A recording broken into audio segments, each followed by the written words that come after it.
They're going to be devastated right now again for the second time running. We're not going to qualify for the World Cup. Does anything change if you don't? Oh, mate, it has to. Yeah.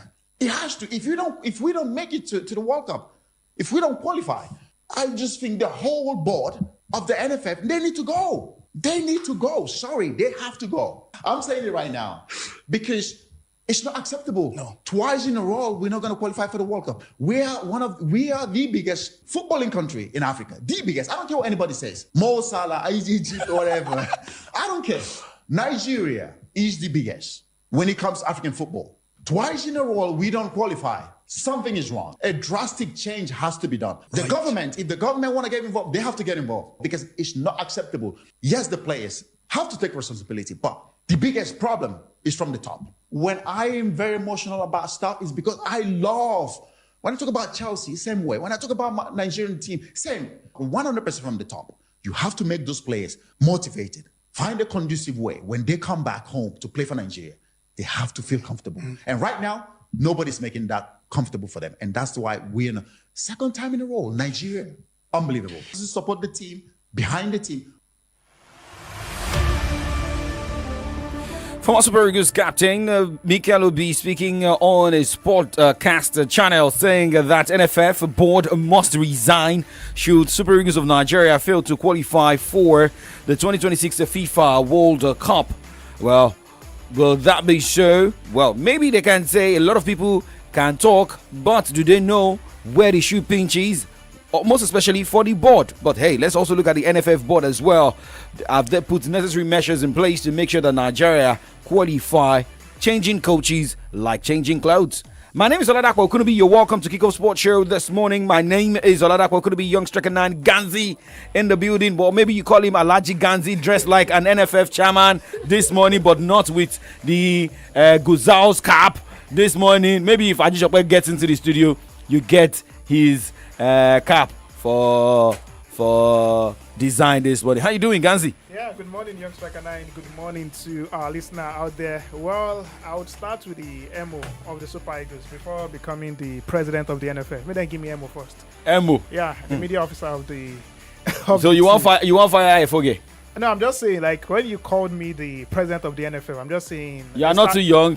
Yeah, I mean, this is about not too young to run. I don't know if you also follow that particular word. Within this voice right for this Facebook page.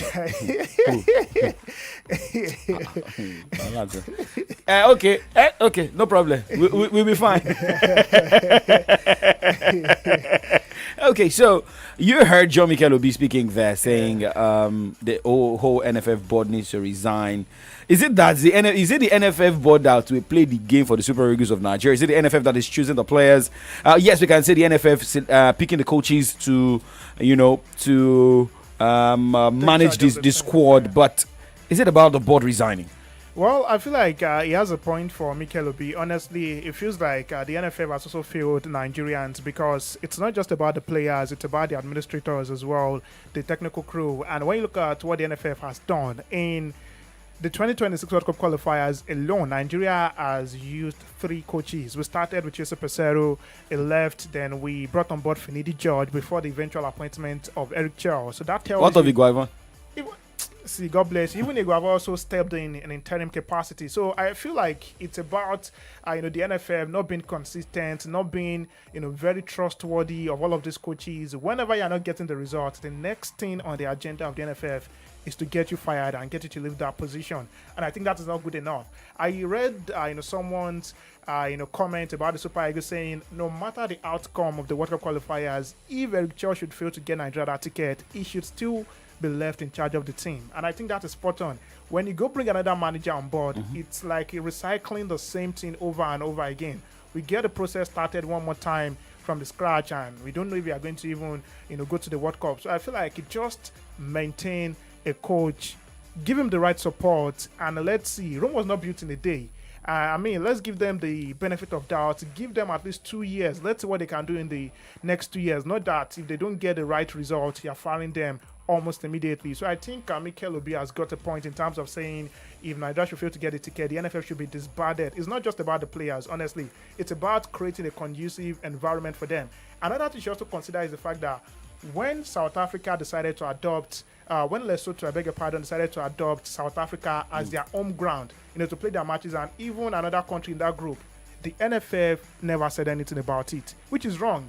I mean, you should have contested it. How can you have 2 or 3 countries in that group playing in the same country? I mean, that is in the same group.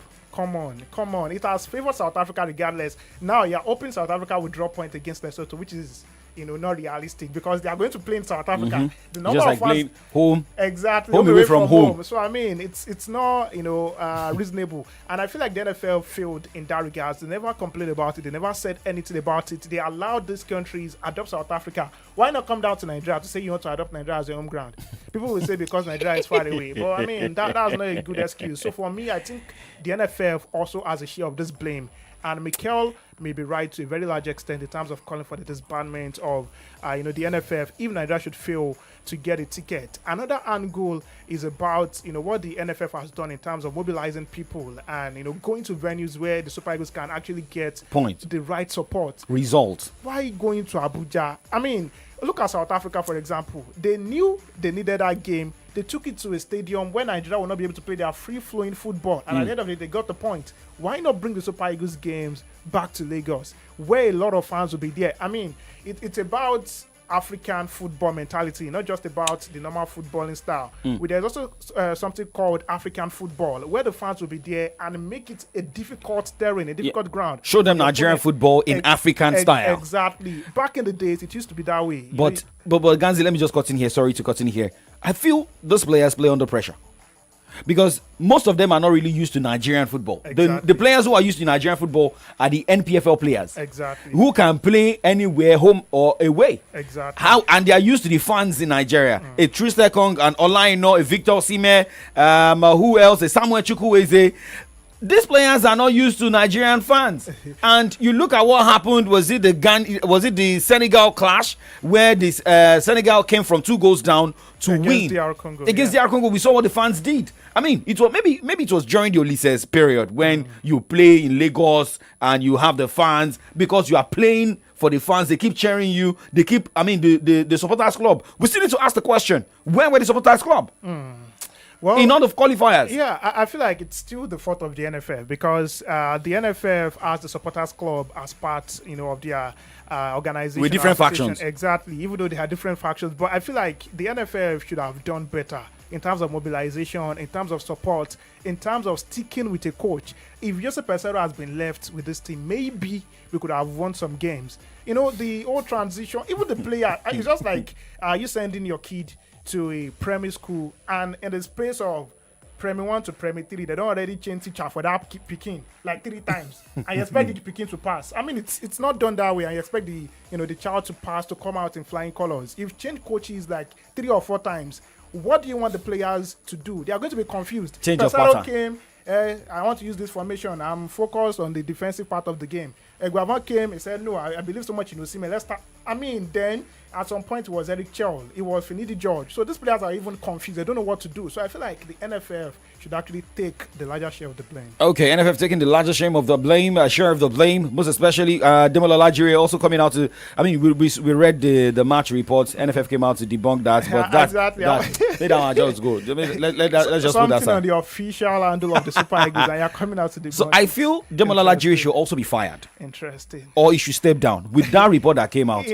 Someone said something about using ChatGPT to actually generate that statement.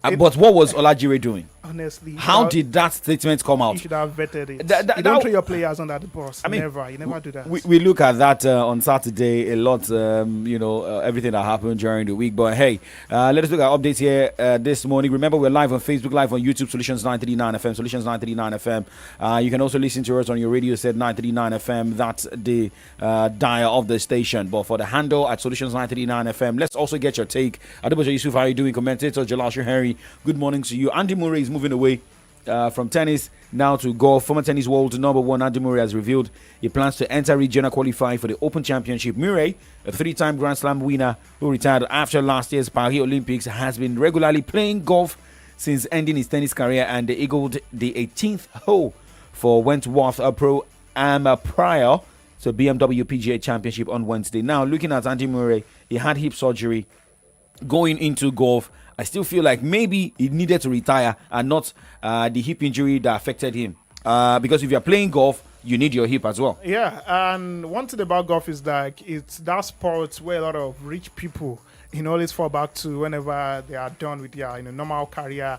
Even some footballers. Gary Bill. Yeah, Gareth Bale, James Ward-Prowse. At some point they were playing golf actively. Anytime they are not in a football season, they always go to play golf. So I feel like it's that sport for rich people, especially people who are done with their career. And for Fernando Murray, like you said, he retired from the sport after last year's Olympics, and I feel like he's also done well in the world of tennis. So let him enjoy his time. He's not playing for competitiveness. He's playing, just for leisure, just to enjoy himself and just to see what the game look like. And I feel like tennis, golf, a little bit of similarity between both sports. Like you said, you need your hands, you need your hips, you need your legs, and you need those, part of the body for tennis as well. So you should be able to key into the sport very well. Okay. For the ladies, they need their hips as well. All right, now let's talk boxing here. Eddie Hearn has confirmed that he would kick himself if Anthony Joshua and Tyson Fury never fought, calling it the biggest fight in boxing. It's not about him, but about the money he's going to make, right? Yeah, I mean, it's about that, honestly. The card, the fight has always been on the card. It has been a very long time. We've been talking about Joshua against Tyson Fury. There was a time they were very close, to getting the bout underway, but at the end of the day, I think it was Tyson Fury who pulled out due to injury or something like that. So I feel like maybe in the next couple of years, we're still going to see Joshua against Tyson Fury.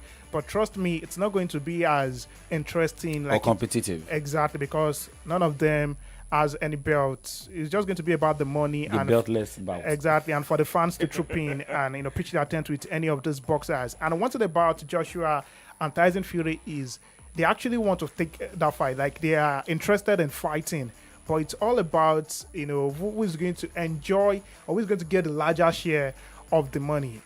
For Joshua, I believe, is like the face of British boxing. Tyson Fury as well also believes so. So it's a battle between both of their egos, who is the bigger boxer in the sport and all of those things. And I feel like for Tyson Fury, is currently retired at this point in time. So for that fight to see the light of the day, it needs to come out of retirement one more time. And I remember when he got retired, then you made a statement saying, I just can't, because still come back. That is it. When money comes in, it's just like we broadcasters say, I'm leaving this industry.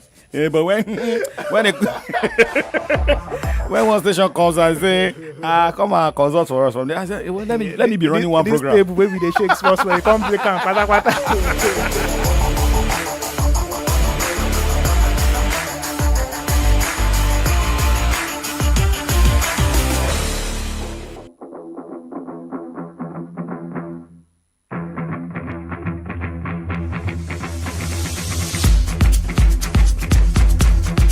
Match day 4 in the Nigerian Premier Football League will see all 10 games go down on Sunday. Abia Warriors welcomes Katsina United to the Umuahia Township Stadium with more wins than losses in sight. Bayelsa United hopes to pick 3 points against Enyimba FC.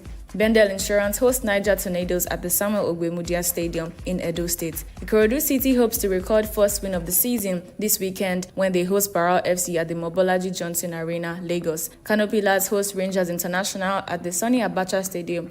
El Kanemi Warriors travel to play Kun Khalifa. Wiki Tourist lock horns with Nasarawa United. Champions Remo Stars will trade tackles with Plateau United, while Shooting Stars go head-to-head with Rivers United in an away encounter, and Warri Wolves will take on Kwara United at the Warri Township Stadium.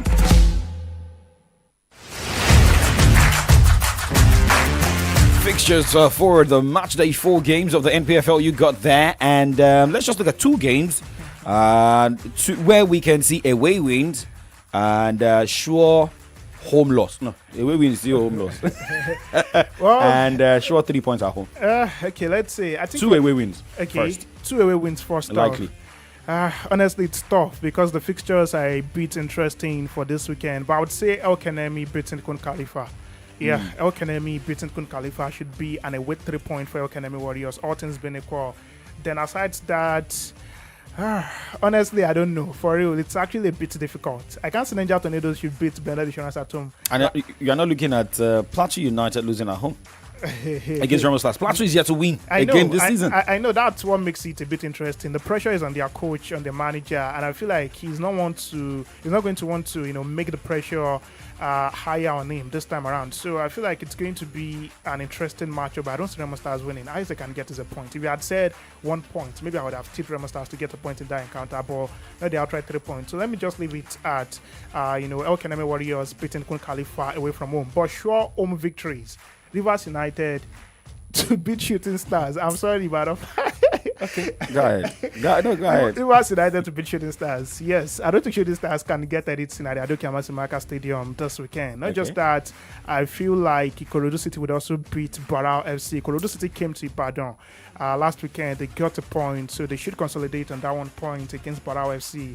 That will be in their fixture this weekend. So Ikorodu City and Rivers United, home victories for both teams. Sure. Yeah, sure, Banka. I mean, looking at Wiki Tourist, that you are trying to. I mean, Wiki Tourist is second on the MPFL log with 7 points, tied with Remo Stars. So it looks 3 points. Okay, sorry, you picked El Kanemi to beat El Kanemi Khalifa. Warriors. Yeah. And looking at El Kanemi Warriors, They're 7th. They are still they unbeaten. drew their last 2 matches. They're still unbeaten. In short, none of these teams have had 9 points in their games. Yeah. Okay, so but wish all these teams all the best. There might be changes on the MPFL log at the end of the match day 4, right? I feel like Remo Stars might not remain in the top spot. Yeah, that's what I'm also At the end looking of at. the day. And looking at Wiki Tourist against the Nasarawa They're playing away United. from home. Nasarawa United is, they woke up after match day 1 loss, but they went back to sleep on match day 3 playing goalless against Enyimba. But if you could pick 1 point against Enyimba on the road, it shows that you've got what it takes, right? Yeah, definitely. And they are going back home, so maybe an outright victory for them against Wicked Tourist. All right, now let's move away from the Nigeria Premier Football League this morning. And, there's an update for Super Eagles of Nigeria playing against Venezuela. Yeah, it's going to be a friendly match between the Super Eagles of Nigeria and Venezuela, and that will take center stage on the 14th of November 2025. It's going to be on a Friday, and according to the match will be at the Shell Energy Stadium in Texas, United States of America. I remember the Super Eagles last played at the venue on the 31st of May 2013, and that was in a 2-2 draw against Mexico in a friendly encounter. And for Venezuela, they're also going to be making a big return to Houston for the first time since March 2024 when they played the Guatemala in a goalless draw, also in an international friendly. So the Super Eagles against Venezuela, the 14th of November 2025. All right, now a date has been picked. We'll talk about Manchester United ladies very soon because something happens to your team. It's not about the loss now, it's about the football boots that went missing.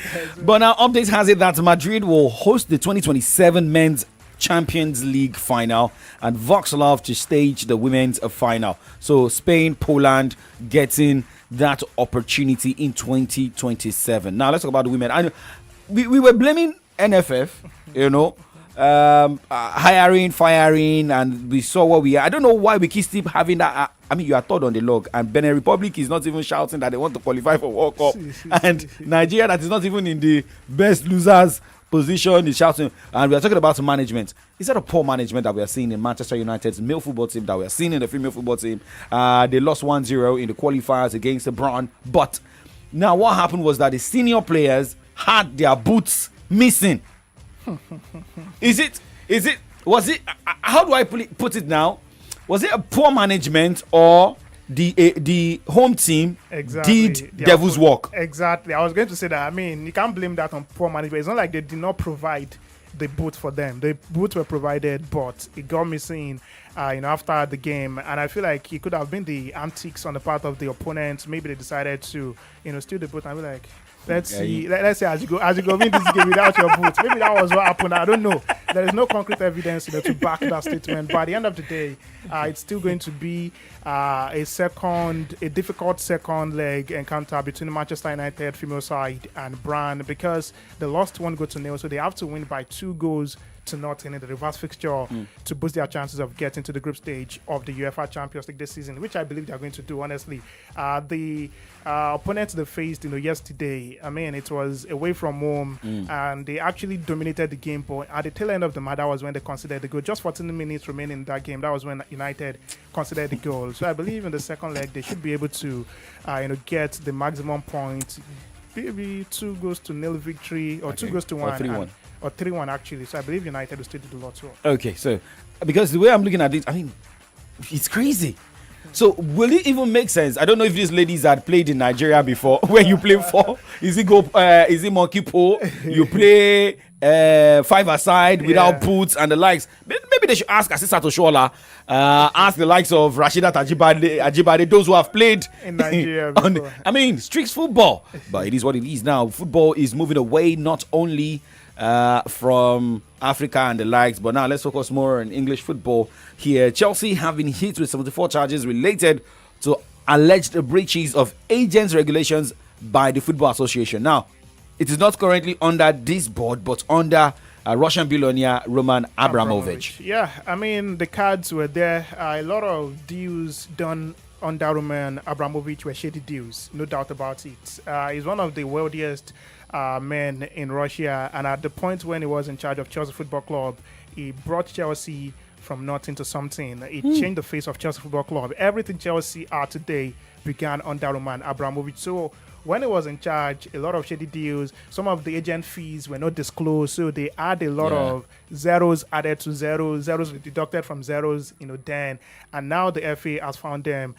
They've been charged, related to breaches of agent regulations by the FA. So I think at the end of the day, it's going to be a fine for Chelsea Football Club, not like point deduction, because it's not like they breached the rules of financial fair play, or maybe they bought players they were not supposed to buy. So it's not something related to direct football. It's about the agents now. So fine, at the end of the day, will be the fair decision by the FA. All right, now let's take it straight to games going down this weekend in the English Premier League and more.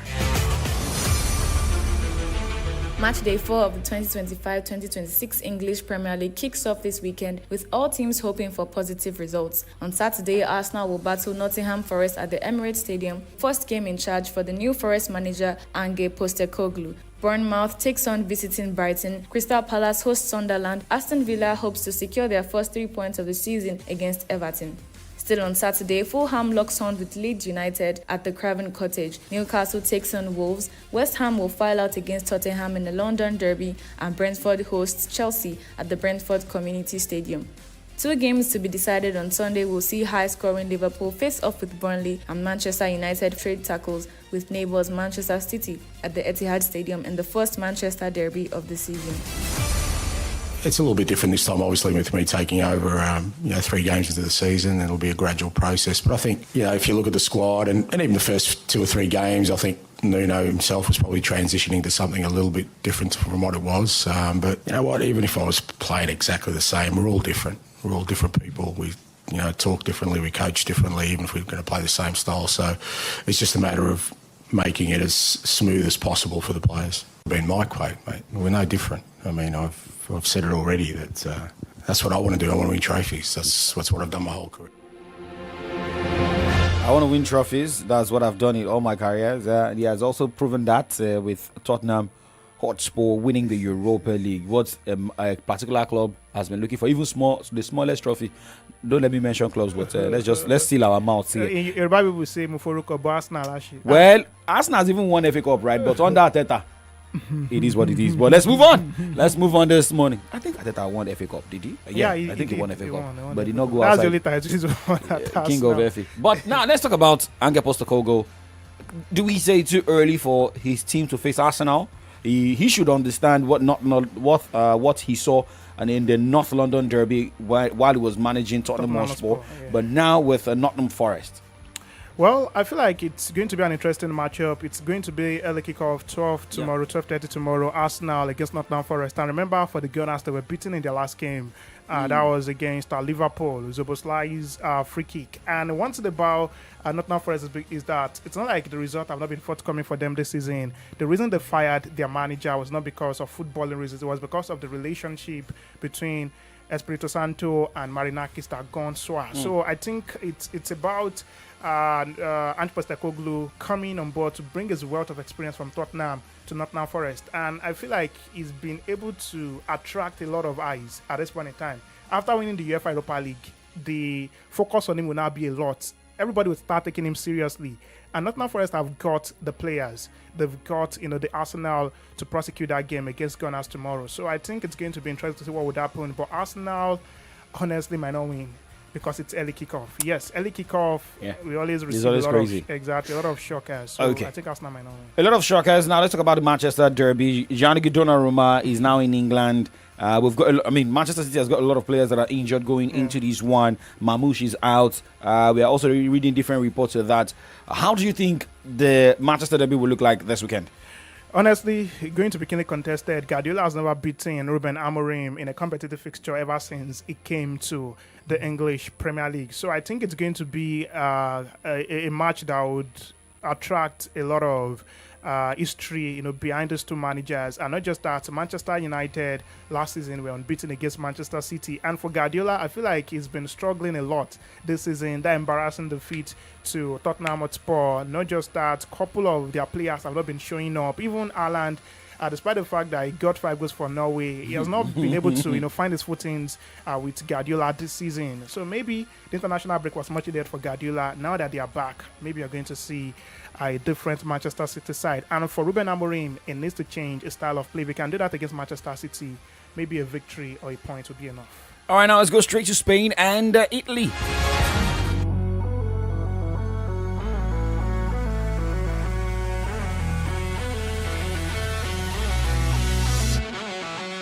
Spanish La Liga Week 4 games kick off with Friday night football as Sevilla faces Elche, head on at the Stadio Sanchez Pizjuan. On Saturday, Getafe will be up against Real Oviedo at the Coliseum as Real Sociedad lock arms with Real Madrid at the Real Arena. Atletico Madrid will face Villarreal at Civitas Metropolitano. On Sunday, Celta Vigo plays Girona at the Banca Balaidos. Levante lock arms with Real Betis at the Estadio Ciudad de Valencia. Osasuna faces Rayo Vallecano at the Estadio El Sadar with Barcelona battling Valencia at the Spotify Camp Nou.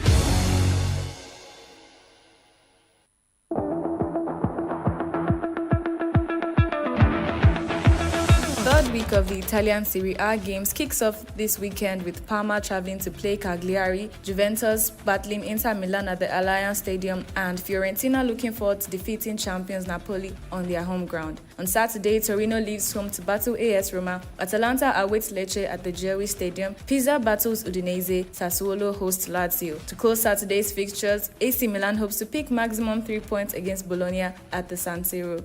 2 matches are set to go down on Sunday as Verona takes on visiting Cremonese and Genoa battles Como at the Stadio Marcantonio Bentegodi.